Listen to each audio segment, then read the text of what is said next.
3. Nah, masih sama dengan sebelumnya, masih mencari pernyataan yang salah. Nah, lihat ya, berarti dia minta pernyataan yang salah.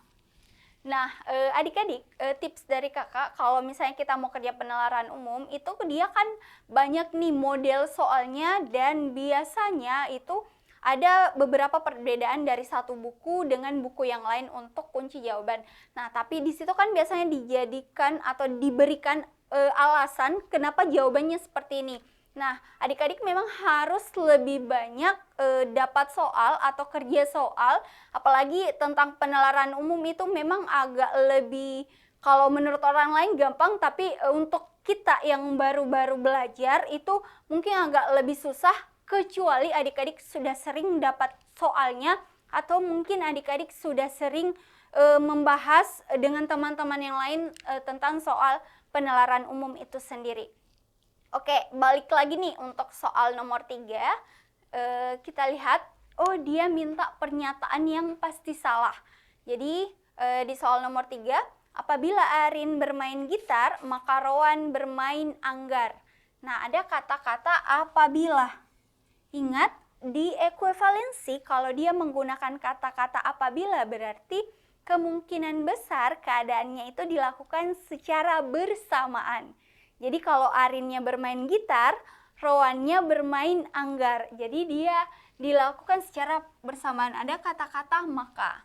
Nah, kembali lagi nih dengan materi ekuivalensi yang dijelaskan kakak kemarin. Kemarin kan ada juga nih teman kakak yang ngejelasin tentang ekuivalensi. Nah, apabila maka, nah itu biasanya dilakukan secara bersamaan. Sekarang kita lihat, apabila Arin bermain gitar, maka Rowan bermain anggar. Jadi apabila maka berarti dia dilakukan secara bersamaan ya, ingat itu.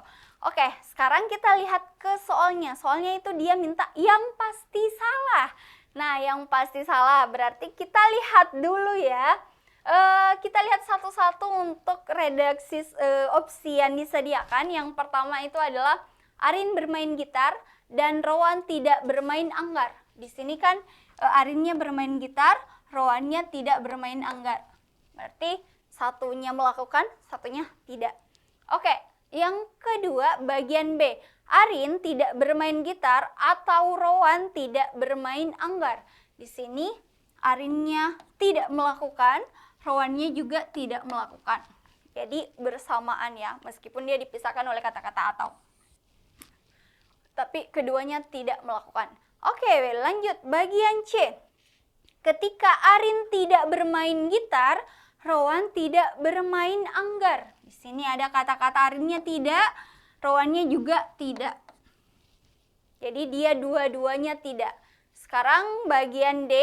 Arin tidak bermain gitar dan Rowan tidak bermain anggar.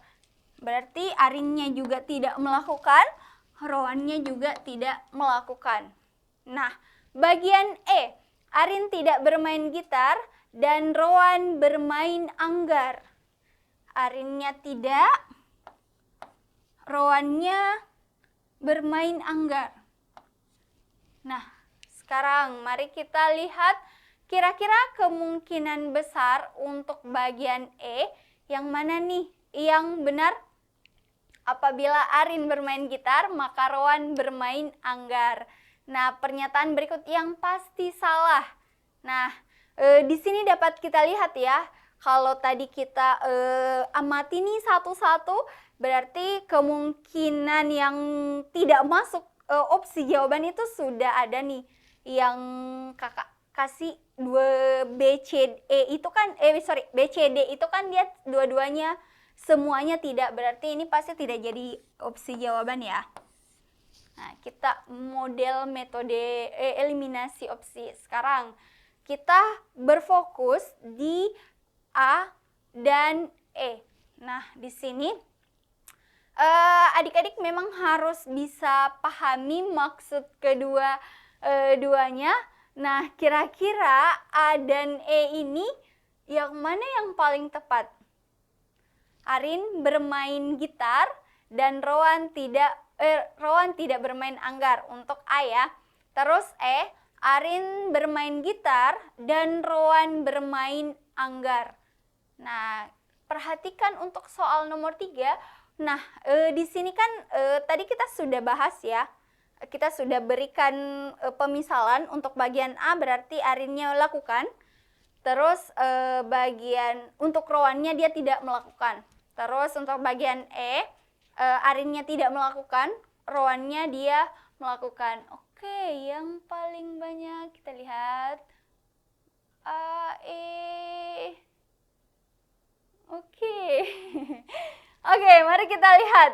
Arin tidak bermain gitar dan Rowan bermain anggar. Di sini ada kata-kata apabila Arin bermain gitar, maka Rowan bermain anggar. Nah, kembali lagi ke jawaban atau kembali ke redaksi kalimat yang disediakan. Di situ kan ada kata-kata apabila Arin bermain gitar, maka Rowan bermain anggar. Nah, sekarang ini ada kata-kata apabila nih. Kita lihat dulu, tadi kan kakak sempat scroll ya untuk jawabannya. Nah, adik-adik kebanyakan jawab E. Kita lihat dulu, analisis dulu untuk jawaban di opsi E ya. Arin tidak bermain gitar dan Rowan bermain anggar. Nah, di sini ada kata-kata apabila. Nah, tadi kan kakak bilang kalau dia bilang apabila maka biasanya kan itu dilakukan secara bersamaan. Nah, tapi karena ada kata-kata apabila, kalimat kedua itu tidak mesti berjalan sesuai dengan kalimat pertama. Maksudnya apa? Kalau kalimat pertama misalnya menggunakan atau dia mengatakan melakukan, nah kalimat kedua bisa ada dua kemungkinan ya adik-adik. Bisa jadi dia melakukan atau tidak melakukan untuk kata-kata apabila. Nah, tapi karena di sini apabilanya ada di kalimat pertama, maka yang bisa jadi berubah itu adalah kalimat pertamanya itu sendiri. Jadi kalau tadi melakukan, bisa jadi untuk kalimat keduanya itu dia tidak melakukan. Untuk kesimpulan yang benarnya ya.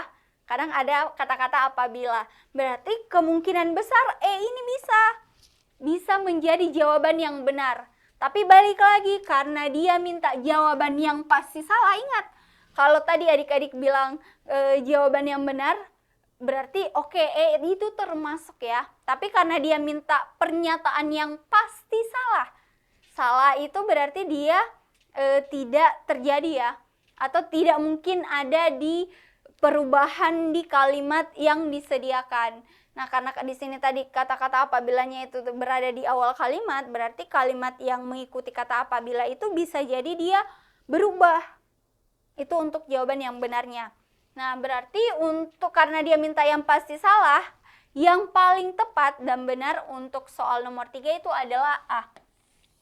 Berarti di sini susahnya dan PR-nya adalah adik-adik harus lihat, oh dia minta kesimpulan yang pasti benar atau kesimpulan yang pasti salah.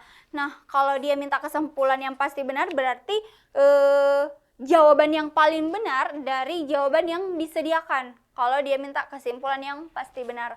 Tapi kalau dia minta pernyataan yang pasti salah itu maksudnya keadaannya itu tidak mungkin terjadi meskipun kita mengubah keadaan kalimatnya. Itu maksudnya untuk ekuivalensi.